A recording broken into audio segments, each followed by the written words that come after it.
কারণ মাঝে মাঝেই আপনি খেয়াল করেন যে আপনার কনস্পিরেসিটা অনেক বেশি, তাই পরিশ্রম বাড়াতে চাইলেও সেই পরিকল্পনা এখনো পর্যন্ত হয়তো বাস্তবায়িত হয়নি। তাহলে যারা বিয়ের পরিকল্পনা করেছেন কিন্তু বিয়ের পরিকল্পনাটা এখনো বাস্তবায়িত করতে পারেননি, তুলা রাশির জাতক জাতিকাদের আমি নতুন কিছু প্রাপ্তি যোগ দেখলাম।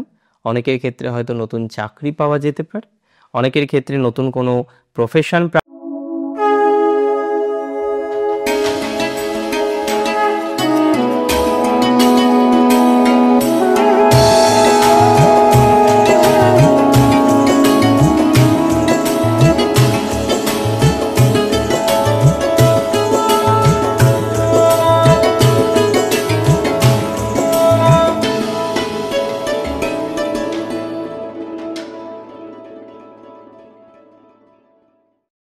নমস্কার, জয়শ্রী গণেশ, স্বাগতম আপনাদের প্রত্যেককে।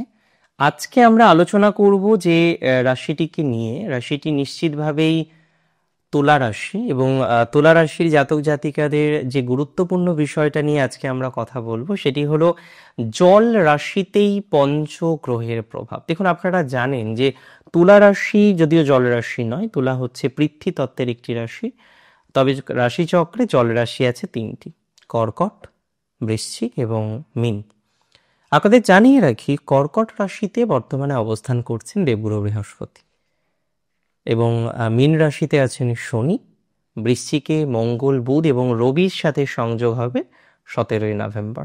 তাহলে 17ই নভেম্বর থেকে 6 ডিসেম্বর আমরা দেখতে পারবো জল রাশিতে, একটি নির্দিষ্ট তত্ত্বের রাশিতে 5টি গ্রহের অবস্থান।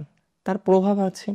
তার কিছু প্রভাব তুলা পাবেন, কিছু প্রভাব মেষ পাবেন, কিছু প্রভাব ধনু পাবেন, কিছু প্রভাব মিথুন পাবেন। এটা তো স্বাভাবিক একটা ব্যাপার।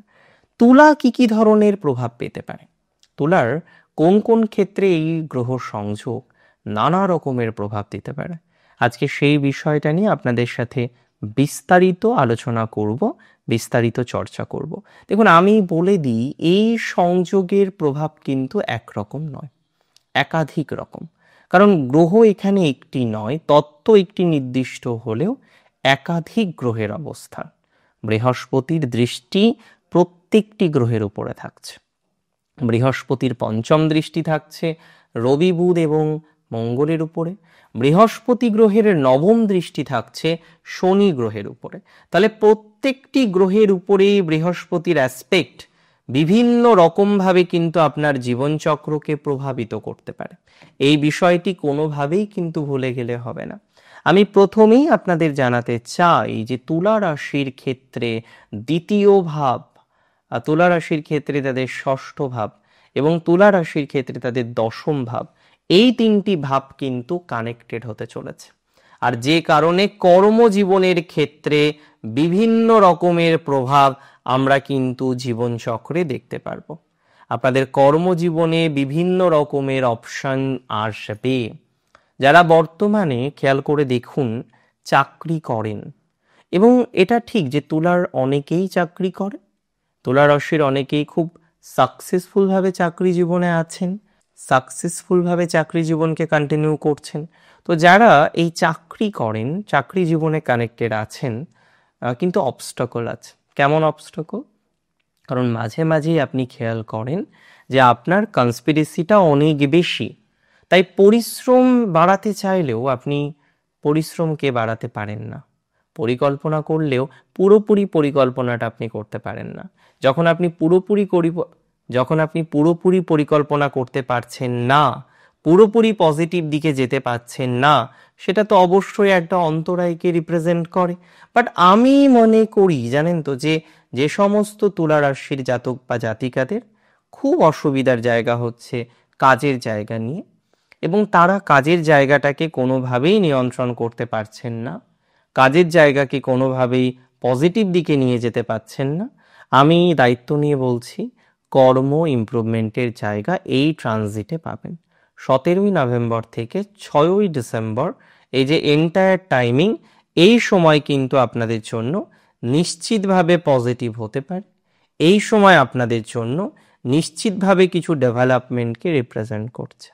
তাই চেষ্টা করলে আমরা সাকসেস এই সময় কিছু না কিছুভাবে অবশ্যই কিন্তু পাবো। বা কিছু না কিছুভাবে পাওয়ার সম্ভাবনাটা অনেকটাই বৃদ্ধিপ্রাপ্ত হচ্ছে। তবে পরিশ্রম বৃদ্ধি করতে হবে। কিছু কিছু ক্ষেত্রে তুলা রাশির জাতক জাতিকারা বর্তমানে যে পরিমাণে লেবার দেন, অবশ্যই আপনি পরিশ্রম করেন, এটা নিয়ে আমার কোনো সন্দেহ নেই। তবে বর্তমানে আপনি যে পরিমাণে পরিশ্রম করছেন, যতটা লেবার দিচ্ছেন বা যতটা পরিশ্রম করছেন, আমি মনে করি যদি একটু পরিশ্রম বৃদ্ধি করেন সেটা খারাপ হবে না, উপরন্তু আপনার জীবনের জন্য কিছুটা পজিটিভিটিকে কিন্তু রিপ্রেজেন্ট করছে, উপরন্তু আপনার জীবনে কিছুটা ডেভেলপমেন্টকে কিন্তু রিপ্রেজেন্ট করছে। এতটুকু সিওরিটি কিন্তু আমি আপনাকে দিতে পারি যে পরিশ্রম বৃদ্ধির মাধ্যমে কর্মজীবনের ক্ষেত্রে আপনি আরও বেশি সাকসেস পাবেন। পরিশ্রম বৃদ্ধির মাধ্যমে প্রফেশনাল লাইফে আপনার আরও বেশি স্টেবিলিটি কিন্তু তৈরি হবে, and that's for very very very sure. এবং আরও একটা বিষয়, আরও একটা কথা আপনি মাথায় রাখুন যে দেখুন, হঠাৎ করে সবার জীবনে সফলতা আসে কি আসে না, ডিপেন্ড করে। কেউ হঠাৎ করে পান, কেউ পরিশ্রমের মাধ্যমে পান। আর তুলা রাশির জাতক জাতিকারা একটা বিষয় কিন্তু লক্ষ্য করতে পেরেছেন যে বারবার সফলতাটা আসে অতিরিক্ত পরিশ্রমের মাধ্যমে। তাহলে পরিশ্রম আপনাকে করতেই হবে, আর এই সময় পরিশ্রম বাড়াতে হবে। পরিশ্রম বৃদ্ধি করলে কি কি লাভ পাবেন বলুন তো? প্রথমত যে লাভটা পাবেন সেটা হলো আপনার ফাইন্যান্সিয়াল ক্যাপাসিটি। আপনার অর্থনৈতিক এনহান্সমেন্টের জায়গাটা অনেকটা বাড়বে। আপনি আর্থিকভাবে আরো বেশি সচ্ছল হতে পারবেন। আর্থিক একটা ডেভেলপমেন্টের জায়গা আমি কিন্তু লক্ষ্য করতে পাচ্ছি যে আপনাদের ক্ষেত্রে থাকছে। তাই আমি থাম্বনেলে লিখলাম যে অর্থ ভালো, আর অর্থ যখন ভালো, পরিশ্রম বাড়ালেও সমস্যা নেই। তবে এই সময়ে কিছু অবস্ট্রাকল আছে। কি অবস্ট্রাকল? হঠাৎ করেই কিছু রং বা ভুল ডিসিশন আপনার হয়ে যেতে পারে। সো এই যে ভুল ডিসিশন, এই ভুল ডিসিশনকে এড়িয়ে কিন্তু চলতে হবে। এমনভাবে পথ চলতে হবে বা এমনভাবে পথ চলার প্রয়োজনীয়তা আছে যাতে আপনার কোনো ভুল ডিসিশন না আসে। কোন বিষয়ে ভুল ডিসিশন আসতে পারে আমি বলে দিই। আপনার এই সময়ে ভুল ডিসিশন আসতে পারে তিনটি ক্ষেত্রে, যে কোনো একটি ক্ষেত্রে। এই তিনটি ক্ষেত্রে প্রথমত ইনভেস্টমেন্ট, যে কোনো ইনভেস্টমেন্ট ওরিয়েন্টেড ভুল ডিসিশন আসতে পারে। রিলেশনশিপ বা ভালোবাসার মানুষটির সিলেকশন এই সময় ভুল হতে পারে। আপনি বিবাহের পরিকল্পনা করলেন, আপনার বাড়ি থেকে হয়তো পাত্র দেখছেন বা পাত্রী দেখছেন, দীর্ঘদিন ধরেই একটা বিয়ের পরিকল্পনা আপনারা করেছেন, সেই পরিকল্পনা এখনো পর্যন্ত হয়তো বাস্তবায়িত হয়নি। তাহলে যারা বিয়ের পরিকল্পনা করেছেন কিন্তু বিয়ের পরিকল্পনাটা এখনো বাস্তবায়িত করতে পারেননি, এবং হয়তো অনেকেই সিলেকশন করার চেষ্টা করছেন, এই সিলেকশনটা ভুল হতে পারে। তাই আমাদেরকে এ বিষয়ে যথেষ্ট সতর্কতা অবলম্বন করতে হবে যে যেন ভুল ডিসিশনটা না হয়। এই বিষয়ে আমাদের খুব সতর্ক থাকতে হবে যে কোনো না কোনোভাবে আমরা যেন ভুল সিদ্ধান্ত, ভুল ডিসিশন না নিই। কেন বারবার আমি এই কথাটা বলছি? এটার তো একটা কারণ থাকবে যে দাদা কেন তুমি বারবার এই কথাটা বলছো, কেন ভুল ডিসিশন নেব? ভুল ডিসিশন নেব না আমরা। দেখুন, কেউ চায় না ভুল ডিসিশন নিতে, পৃথিবীতে কেউ চায় না।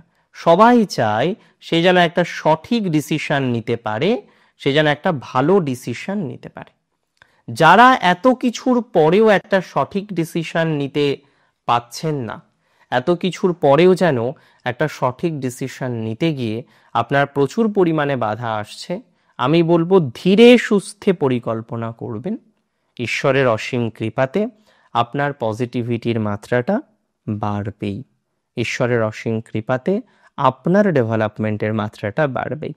তুলা রাশির জাতক জাতিকাদের আমি নতুন কিছু প্রাপ্তি যোগ দেখলাম।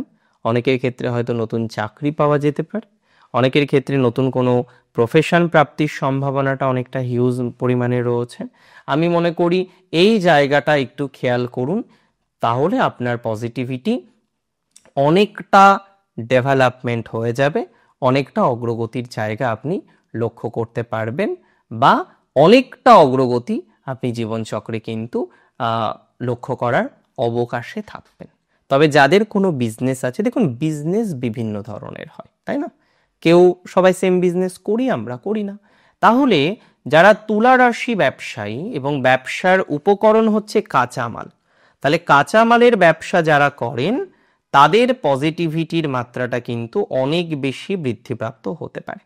কাঁচামালের ব্যবসায় যারা যুক্ত রয়েছেন বা সোকল্ড বিষয়ের মধ্যে যারা যুক্ত রয়েছেন, তাদের পজিটিভিটির জায়গাটা আমরা কিন্তু লক্ষ্য করতে পারবো। কাঁচামালের ব্যবসায় ডেভেলপমেন্টটা অনেকটা সুস্থ স্বাভাবিকভাবে আসতে পারে বা অনেকটা ঝামেলা মুক্ত হয়ে আপনি পথ চলতে পারবেন, এতটুকু কিন্তু বার্তা আমি আপনাদের দিচ্ছি। সো একদম নিশ্চিন্তে থাকুন, রিল্যাক্সে থাকুন। আপনার ডেভেলপমেন্ট আপনি করতে পারবেন, আপনার অগ্রগতি আপনি করতে পারবেন, আপনার ভালো মন্দ নানান বিষয়ে আপনার সুস্থ স্বাভাবিক ফলাফলটা অতি অবশ্যই কিন্তু আসবে। আর কিছু ব্যবসা আপনার অগ্রগতির দিকে যেতে পারে। আপনি যদি আমাকে প্রশ্ন করেন কোন ব্যবসায় অগ্রগতি আরো বাড়তে পারে, তাহলে আমি আপনাকে দায়িত্ব নিয়ে বলছি যারা ইলেকট্রনিক্সের ব্যবসা করেন। সবাই তো সেম ব্যবসা করেন না, তাই না?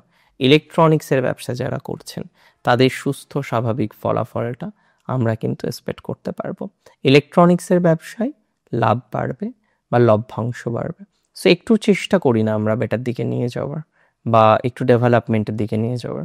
আমি বিশ্বাস করি আপনার ভালোর, আমি বিশ্বাস করি আপনার ডেভেলপমেন্টের। এই সঞ্চার পঞ্চগ্রহের অবস্থান আপনার জন্য শুভ হোক। ভালো থাকুন আপনি। জয় শ্রী গণেশ।